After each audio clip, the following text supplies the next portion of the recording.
Picture this. It's the 15th century in the bustling Malacca Straits. Chinese merchants, sailing their massive ships loaded with silk and porcelain, begin settling in Southeast Asia. They marry local women, and boom. That's how the unique Peranakan culture was born. These families, blending Chinese traditions with local Malay customs, would create something truly special. Now, let me tell you about the legendary Tok Panjang, the most epic family feast you could imagine. Picture a long table absolutely groaning under the weight of dishes. First up, there's the iconic ayam buah keluak, chicken cooked with black nuts that's so rich it'll make your taste buds dance. Then comes the babi pongte, a comforting pork stew that every Nyonya grandmother swears by. The itek tim, a soup of salted vegetables and duck, brings that perfect balance of salty and sour. But wait, there's more. No Tok Panjang is complete without ku pai tea, those cute little pastry cups filled with shredded vegetables and prawns. Then comes the crowd favorite, bakwan kepiting, those springy crab and pork meatballs in a soul-warming soup.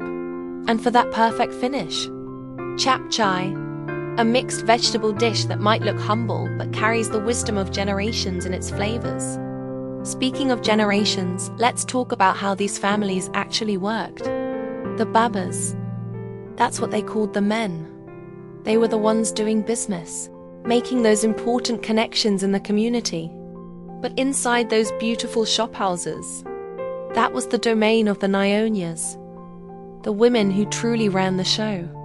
These Nyonyas were powerhouses, let me tell you. They maintained strict control over household matters, passing down recipes that were guarded like state secrets. Young Nyonyas would spend years learning the art of cooking and proper etiquette. They'd master the intricate beadwork for their kabaya tops. And boy, did they know how to negotiate a good price at the market.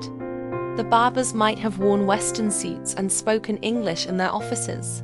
But at home, it was all about respecting the traditions the Nyonyas kept alive.